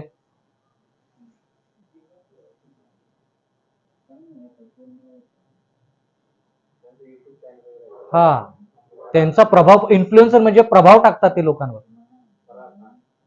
बर ठीक आहे. काय त्यांचं युट्यूब चॅनल काय आहे? काय झालं मी नाही ऐकलं, मी ते त्यांनी सांगितलं ते नाव ऐकलं. हा सांगा काय त्यांचं चॅनल. तर हे त्यांच्या संगती फोटो काढतायत, म्हणजे जे लोक प्रभाव टाकतात. आता ह्या लोकांचा प्रभाव कोणावरती पडत असेल? अंकलवरती, तरुणांवरती जास्त. म्हणजे तरुणांना पण सोडायचं नाही, वयोवृद्धांना पण सोडायचं नाही, शिकलेल्यांना पण सोडायचं नाही, अशिक्षित लोकांना पण, सगळ्यांना घ्यायचं. कधीची गोष्ट आहे? 2016. होतं का युट्यूब त्यावेळेस का नव्हतं?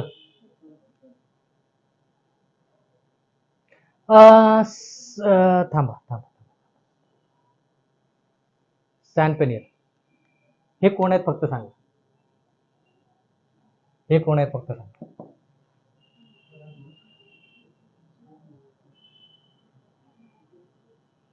बरं तुम्ही सांगा. नुपूर मॅडम फेसबुक वापरता का? अरे वा, नाही खरंच अभिमान आहे.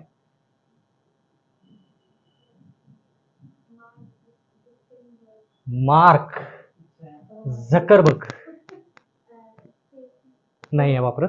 फार छान, फार छान, अतिशय छान. कोण वापरतं फेसबुक इथे? हा, तर आता फेसबुक वापरणं चुकीचं नाही बरं का, चुकीचं समजून घेऊ नका. इंस्टाग्राम वापरणं चुकीचं नाही आहे, पण तुम्ही त्याच्यावरती काय टाकता, काय लोकांसमोर मांडता, ते बरोबर किंवा चुकीचं असू शकतं. म्हणून देवाच्या गोष्टी टाका, चांगलीच गोष्ट आहे, लोकांचं चांगलंच होऊ दे, लोकांचं भलं होऊ दे. पण जर तुम्ही चुकीच्या गोष्टी टाकत असाल तर हे व्यक्ती ह्या व्यक्तीला जाऊन सांगेल की ह्याच्या मोबाईलमध्ये हे आहे.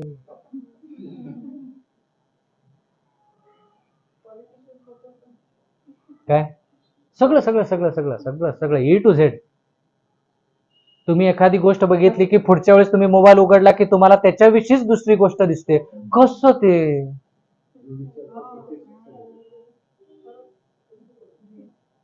कळालं का? साधी गोष्ट नाही. कधीची गोष्ट आहे ही? 2016 ऑगस्ट 29 2016चा चित्र आहे. तारखेसंती सांगत आहे. 2016 पर्यंत पोहोचलोय. Crux magazine.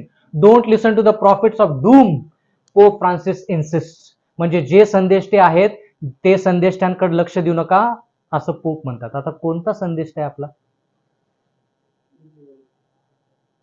कोण आहे?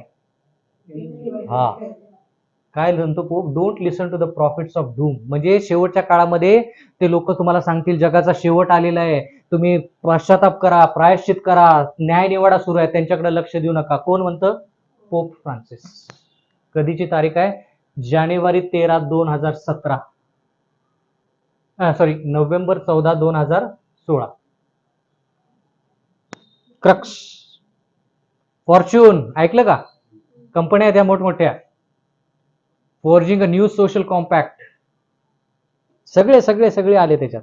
Watch Pope accuses Christians of cowardly over focus on following all 10 commandments. Pope म्हणतात की जे लोक 10 आज्ञा पाळतात ते भित्रे आहेत, भीती वाटते त्यांना.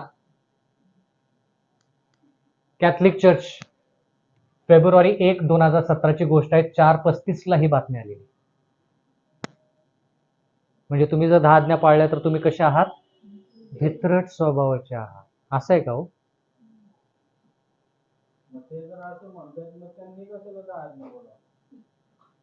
पण ते 10 आज्ञा कोणते आहेत ते पण आहे ना? नाही, पण आता तिथं 10 कमांडमेंट लिहिलेलं आहे ना.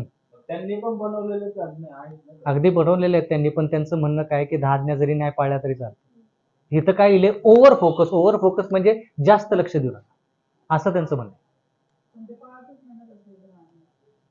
अहो एक काय सांगायचं, तुम्ही अजगराला म्हणत आहात की अजगरा तू का चांगला वागत नाही? कसं म्हणजे काय उत्तर देईल? कोण काय उत्तर देणार? अजगरांना अधिकार दिलाय. कास्त्रो त्यांच्या संती मुलाखत. मग मला प्रश्न पडतो, आध्यात्मिक गुरु का राजकीय नेता? दोन्ही. आठवतं का ते लहानचं शिंग? ते लहानचं शिंग दोन्ही आहेत त्याच्याकडे, दोन्ही सत्ता आहेत. राजकीय पण आहे आणि आध्यात्मिक आहे, म्हणून ते लहानसं शिंग बाकीच्या शिंगांपेक्षा वेगळं आहे. दानिएल या पुस्तकामध्ये शिकलो, आठवतं का? हा. मग पोपची सत्ता यायच्या अगोदर त्या लहान शिंगानं काय केलं? 3 राजांना पराजित केलं. मग आता पोप सत्ता आध्यात्मिक आहे, मग त्यांनी लढाई का करावी? म्हणजे थोडक्यात ते राजकीय पण आहे.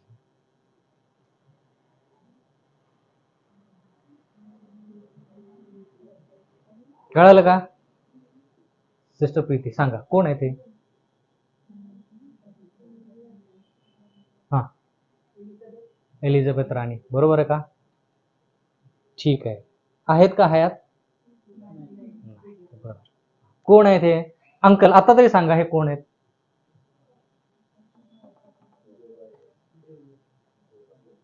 Joe Biden.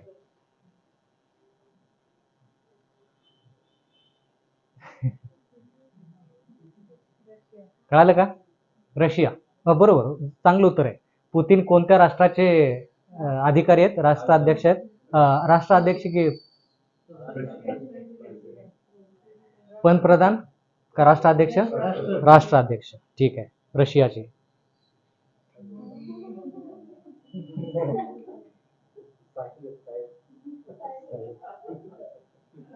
कधी काढला फोटो साहेबांनी?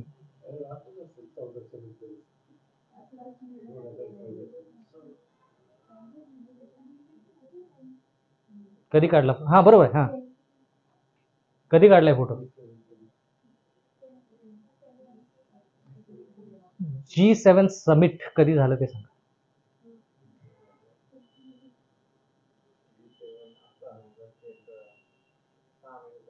नाही, त्याच्या अगोदर झालं.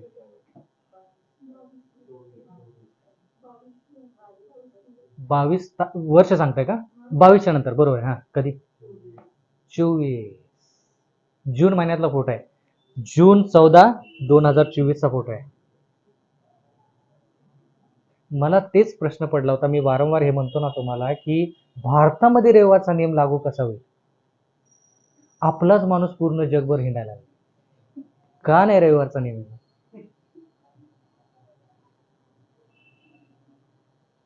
PM Modi congratulates Pope Leo 10-14. Pope Leo 14 आजचे पोप आहेत.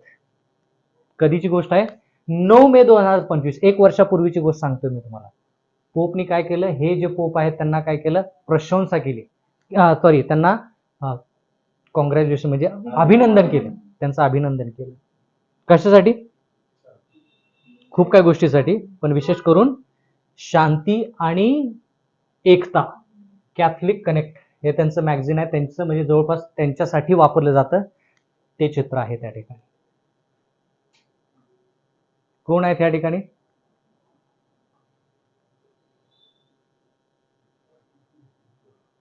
कोण आहेत? ट्रम्प. संदेष्ट आहेत ते, लोकांनी ठरवलेले, देवाच्या वचनानुसार नाही. भरपूर संदेश येतील. बायबलमध्ये वाचलं ना? खोटे संदेश येतील. कुठं वाचलं? मत्ते 24.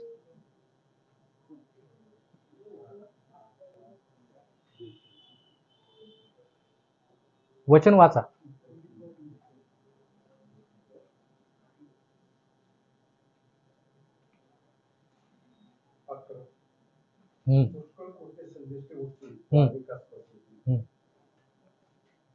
चालले ना? ज्या गोष्टी चालल्या त्याच गोष्टी मी तुम्हाला सांगत आहे. एक तर हे खरे संदेश नाही तर प्रगटीकरण 12-17 मधला खरा संदेश. कोणती मंडळी ही? कोणती मंडळी ही? Baptist join with Pope for the sake of Christian unity. म्हणून म्हटलं रविवारच्या सगळ्या मंडळ्या, जितक्या मंडळ्या तुम्हाला रविवारच्या दिसतात त्या सगळ्याच्या सगळ्या मंडळ्या पोप संती जोडणार आहेत, जुळत आहेत, जोडले जात आहेत. एक ही मंडळी राहणार नाही. तारीख कधीची आहे? डिसेंबर 28, 2018. तारीख सांगतोय जेणेकरून तुम्हाला ते कळावं की बाबा हे असंच चालू आहे. Sunday should be made the rest with family day, Hannah इयॉन. तर ही कोण आहे? ही एक ही आहे, नाही नाही नाही, खासदार आमदार जसे असतात नेते, त्यापैकी एक आहे. ती म्हणते की रविवारचा नियम जो आहे तो रविवारचा नियम लागू झाला पाहिजे, जेणेकरून कुटुंबाला एकत्र विश्रांती घेता येईल. कुटुंबाला एकत्र काय करता येईल? विश्रांती घेता येईल. कधीची गोष्ट आहे ही? 2020 जानेवारी 12 2020 1:52 हे बातमी आलेली. 2020. कोणता धर्म? काय संबंध आहे का हो? तुम्हाला वाटतं का की हे यांना म्हणत आहेत की ख्रिस्ताचा स्वीकार करा आणि मग आज्ञा पाळा, न्याय निवाडा सुरू होत आहे?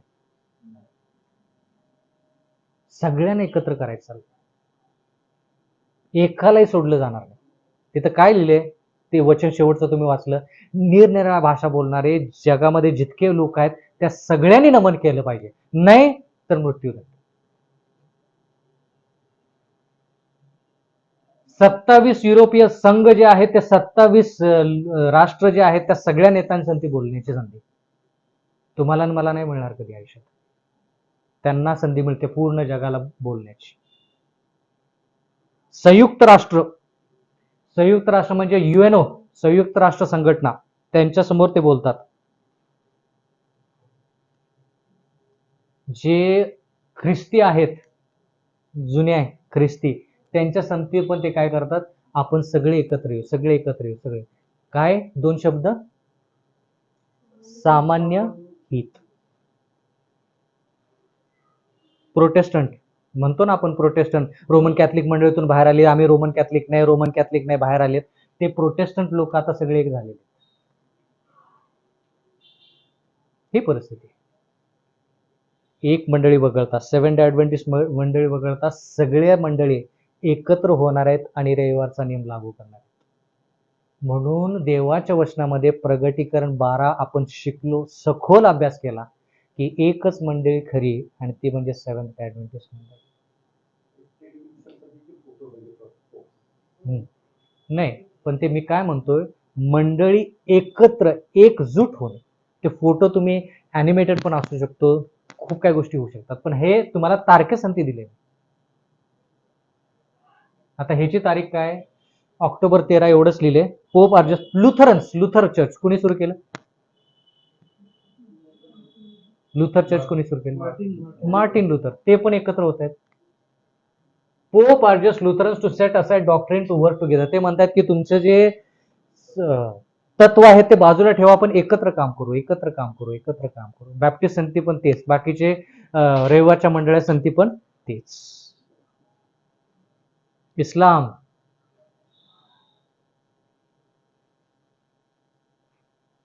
Kevin Systrom. बरे कोण आहेत ते तुम्ही शोधा.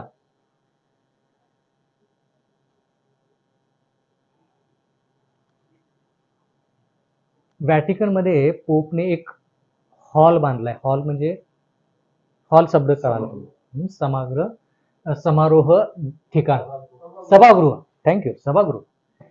तर तो सभागृह वरून असा दिसतो. हे कमी आहे, हे मोठं आहे, इथं डोळ्यासारखं आहे.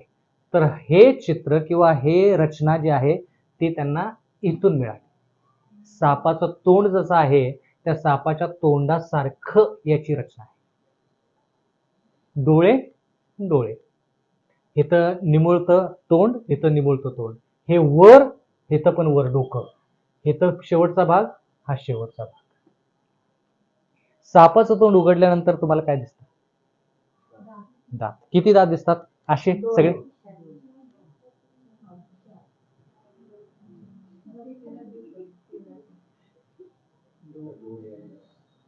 कळालं का?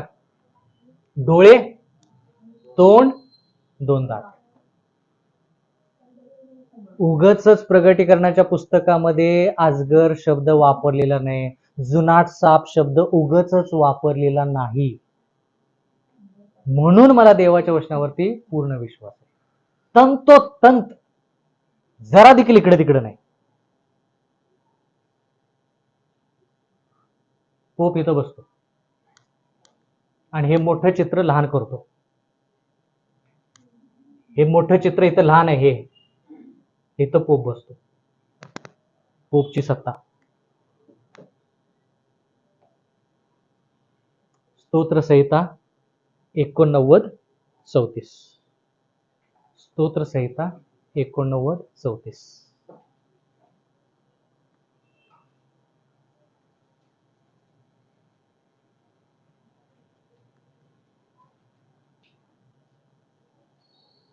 मी आपला करार मोडणार नाही. मी आपला करार मोडणार नाही. काय करार केलाय देवाने? बर, पुढे वाचा. माझ्या मुखातून जे निघेल ते मी बदलणार नाही. माझ्या मुखातून जे निघालेलं आहे ते मी बदलणार नाही. देवाच्या मुखातून कुठं काय निघालं?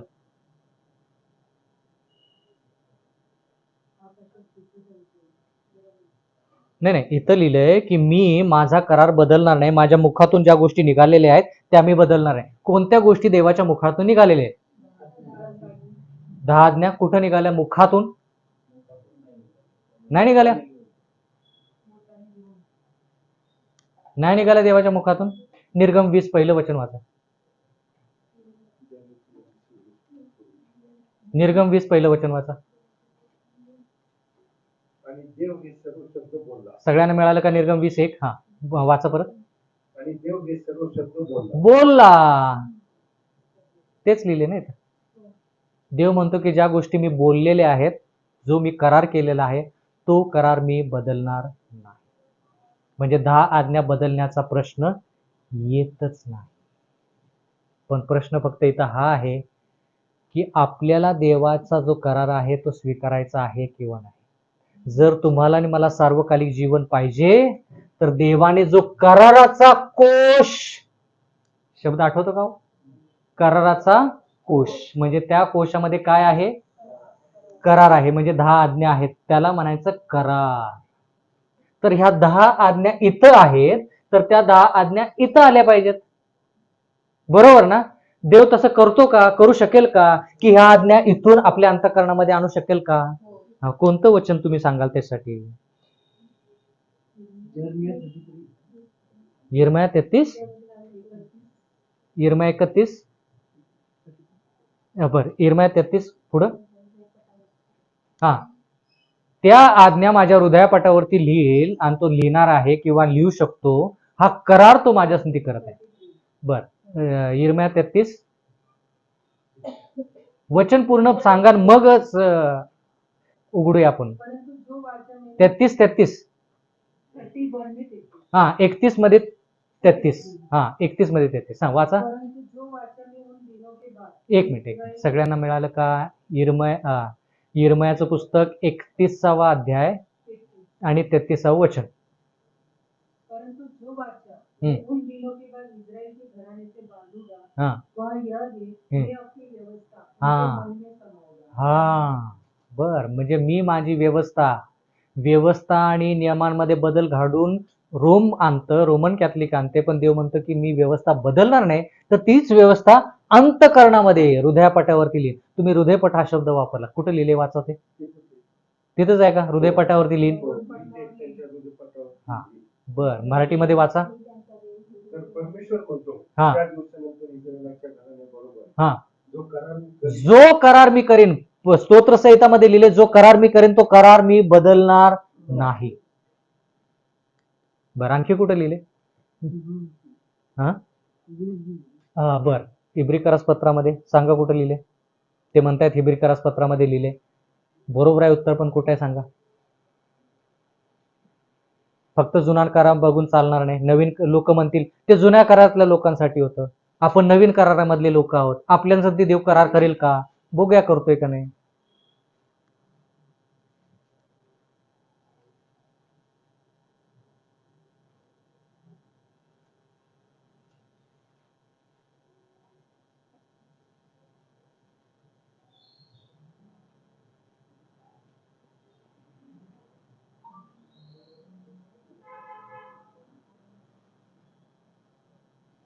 करतो का करार?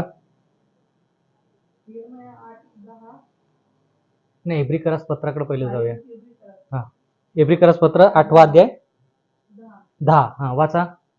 कारण एक मिनिट, सगळ्यांनी मिळालं का एब्रिकरास पत्र 8वा अध्याय मिळाला? 10वं वचन. हा, वाचा.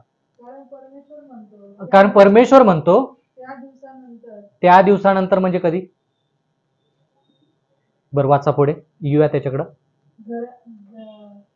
त्या दिवसानंतर इस्रायलाच्या घराण्याशी हा जो करार मी करेन हा तो हा मी आपले नियम त्यांच्या मनात घालेन आणि ते त्यांच्या हृदयपटलावर लिहीन. बर, देव म्हणतो की ह्या 10 आज्ञा देव त्या दिवशी तुमच्या हृदयपटावरती लिहिल, ज्या दिवशी, ज्या क्षणाला तुम्ही तुमचं अंतःकरण देवाला द्याल.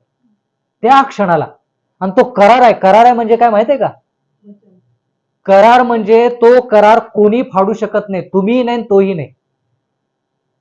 करार म्हणजे एकदा त्याच्यावरती शिक्कामोर्तब झाला की झालं. देव पण बदलायचं नाही, तुम्हीही बदलायचं नाही. पण देव कधी बदलत नाही, पण आपण बदलतो. आपण करार मोडतो तो प्रत्येक वेळेस पाप केल्यानंतर. पण देव म्हणतो की मी तो करार केलाय, म्हणून तुम्ही करारापर्यंत पोहोचलं पाहिजे. तुम्ही आणि मी इथंच आहोत, अजून बाहेर आहोत. पण आपण इथून पुढे जाऊन जाऊन जाऊन आता न्याय निवडायची वेळ आली आहे. न्याय निवडाकडे आपलं लक्ष पाहिजे. कोण कोणासंती भेटतंय हे जास्त महत्वाचं नाही, फक्त ते मी ज्ञानासाठी तुम्हाला सांगितलं. पण आपलं लक्ष कुठं पाहिजे? येशू ख्रिस्ताकडे पाहिजे. येशू ख्रिस्त आपल्याला सार्वकालिक जीवन देणार आहे, म्हणून येशू ख्रिस्ताकडे लक्ष पाहिजे. आणि तो न्याय निवाडा करत आहे, म्हणून आपल्या अंतःकरणावरती तो करार करत आहे. ते आज्ञा इथं आहेत का अंतःकरणावरती आहेत ते पडताळून. न्याय निवाडा व्हायच्या अगोदर तो करार आपल्या संधी झाला पाहिजे. न्याय निवाडा व्हायच्या अगोदर त्या हृदयापटावरती, आपल्या हृदयापटावरती ते 10 आज्ञा पाहिजे. बरं, आणखी कुठं लिहिले? 10वा अध्याय 16 वचन. इब्रिकरास पत्र 10वा अध्याय 16 वचन. परमेश्वर म्हणतो त्या दिवसानंतर हम्म जो करार मी त्यांच्याबरोबर करीन तो काम हम्म मी आपले नियम त्यांच्या मनात घालीन हा, आणि ते त्यांच्या हृदयपटावर लिहीन. बर, कोणते नियम आहेत ते? पाप केलं तर कोकरू घेऊन या, ज्याला कोकरू घेऊन येता येत नाही त्यानं कबूतर घेऊन या, हे नियम. कोणते नियम? 10 आज्ञा. म्हणजे 10 आज्ञा वधस्तंभाच्या नंतर देखील लागू आहेत. किती वचन, किती वचन. इब्रिकरास पत्रामध्येच 2 वचन बघितली आपण. आणखी किती पुरावा पाहिजे? कसं आहे, ज्याला विश्वास ठेवायचा ना तो विश्वास ठेवेल, पण ज्याला विश्वास ठेवायचाच नाही ना, तुम्ही त्याला किती पुरावा द्या, त्याला नकोच आहेत त्या 10 आज्ञा. म्हणून देवाचं वचन म्हणतं की येशू ख्रिस्तच तुमचं परिवर्तन करू शकतो. येशू ख्रिस्तच तुम्हाला सार्वकालिक जीवन देऊ शकतो. म्हणून तुमचं लक्ष न्याय निवाड्याकडे पाहिजे, कारण की तुमचा पहिला न्याय निवाडा होईल. कारण की तेवढ्या पातळीचं सत्य तुम्हाला मिळालं. हे सत्य बाकीच्या लोकांना मिळालेलं नाही, अजून त्यांच्यासाठी थोडा वेळ आहे. त्यांना पण न्याय निवाडा पार करायचा आहे, त्यांना पण हेच सत्य मिळणार आहे.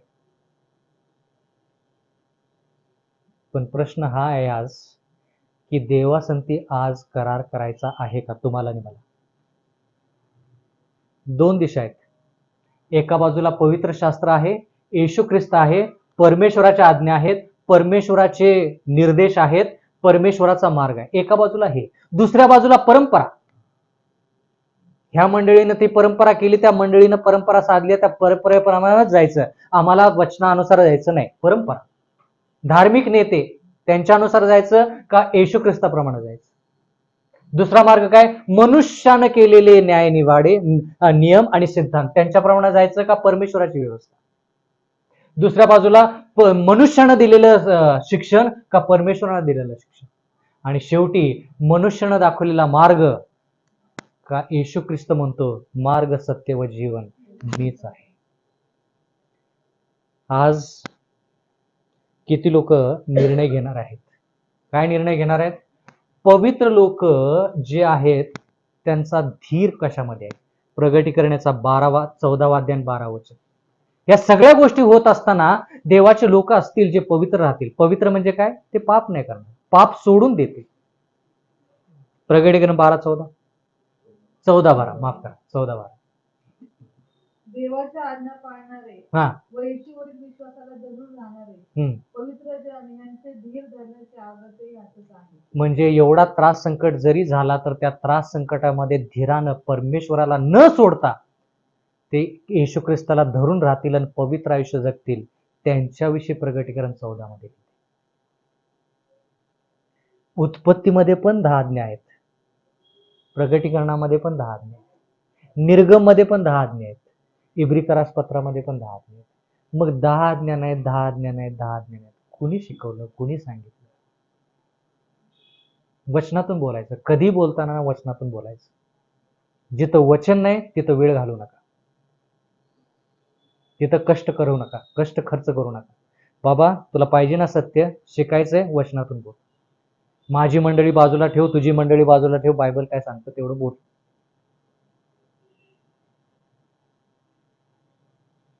काय निर्णय घेतलाय तुम्ही? मी एका बाजूला येशू ख्रिस्त आणि दुसऱ्या बाजूला जग आहे. एका बाजूला 10 आज्ञा आहेत, दुसऱ्या बाजूला 10 आज्ञा नाही आहेत. दुसरंच काय करायचं? त्या देवानं दिलेल्या 10 आज्ञा नाही आहेत. म्हणून जर तुमची इच्छा आहे की तुमच्या संती देवाने करार करावा, कोणता करार? की तुमच्या पापांची क्षमा करून तुमचं पाप धुवून टाकावं आणि तुमच्या हृदयापटावरती देवानं त्या 10 आज्ञा कोरून लिहाव्यात. जर तुमची इच्छा असेल तर तुमचा उजवा हात वर करा. माझ्यासमोर तुम्ही हात वर केलेले नाही आहेत, देवासमोर केलेले. ज्या ज्या लोकांची इच्छा आहे की त्यांनी त्यांचं अंतःकरण देवाला द्यायचं आहे, निर्णय घेतलेला आहे, कृपा करून गुडघे टेका, आपण प्रार्थना करू. सर्व समर्थ एकमेव सत्य जिवंत देव येशू ख्रिस्त याच्या पवित्र नावामध्ये आम्ही प्रेमळ पित्या तुमच्याकडे येत आहोत. आम्ही जाणून आहोत की जे सत्य आम्ही शिकत आहोत ते सत्य दुर्मिळ आहे. हे सत्य बहुतांश लोकांना या जगामध्ये माहीत नाही. बहुतांश ख्रिस्ती लोकांना हे सत्य माहीत नाही. पण तुम्ही आमच्यावरती दया केली, कृपा दाखवली, आमच्यावरती प्रेम दाखवलं आणि त्या प्रेमापोटी तुम्ही आम्हाला हे सत्य दाखवलेलं आहे, शिकवलेलं आहे. आणि हे सत्य जे आहे, तुमचं वचन जे आहे, याचा आम्ही तिरस्कार न करता, त्याला दूर न लोटता, आम्ही त्याचा पूर्ण मनाने स्वीकार करून त्यानुसार चालावं, जेणेकरून शुद्ध अंतःकरणाने आणि शुद्ध विचाराने आम्हाला सार्वकालिक जीवन मिळेल. कळकळींची नागराची विनंती हीच आहे की आमच्यापैकी कोणाचाही नाश होऊ नये, तर प्रत्येकाला सार्वकालिक जीवन मिळावं. त्यासाठी आम्ही खटाटोप करावा, त्यासाठी आम्ही कष्ट करावेत. कारण की सार्वकालिक जीवनासाठी, आमच्या सार्वकालिक जीवनासाठी येशू ख्रिस्त वधस्तंभावरती प्राण देता झाला. त्याला खूप कष्ट सोसावे, सहन करावे लागले. आम्ही देखील आमच्या सार्वकालिक जीवनासाठी कष्ट करावे. भरपूर काही गोष्टी तुम्हाला आम्हाला शिकवायच्या आहेत आणि विनंती आहे की ह्या सर्व गोष्टी शिकत असताना आम्ही फक्त पुढे न जाता आम्ही आमचं अंतःकरण आज तुम्हाला अधीन आणि स्वाधीन करत आहोत. तुमच्या लेकरांनी हात वर करून तुम्हाला विजय केलेला आहे. आज सैतानाचा आज पराजय झालेला आहे. तुम्ही आज आमच्या अंतःकरणामध्ये विजय प्राप्त केलेला आहे आणि याचं सर्व श्रेय आम्ही तुम्हाला देत आहोत. असंच आम्ही तुम्हाला सदोदित प्रत्येक दिवशी, प्रत्येक तासाला, प्रत्येक क्षणाला तुम्हाला आम्ही विजय करावं आणि सैतानाला पराजित करावं, अशा प्रकारचा आशीर्वाद तुम्ही आम्हाला द्या. प्रार्थना विनंती करत आहोत. जे सत्य आम्ही शिकलेलं आहे ते सत्य आम्ही फक्त ज्ञानापुरतं न ठेवता त्याच्याद्वारे आमच्या अंतःकरणामध्ये, आमच्या आयुष्यामध्ये बदल घडून यावा, म्हणून पवित्र आत्म्यानं आमच्या आयुष्यामध्ये कार्य करावं, अशा प्रकारचा आशीर्वाद तुम्ही आम्हाला द्या. मागत आहोत आम्हा सर्वांना तुम्ही सार्वकालिक जीवन द्या आणि आमच्याद्वारे इतरांना देखील सार्वकालिक जीवन मिळू दे.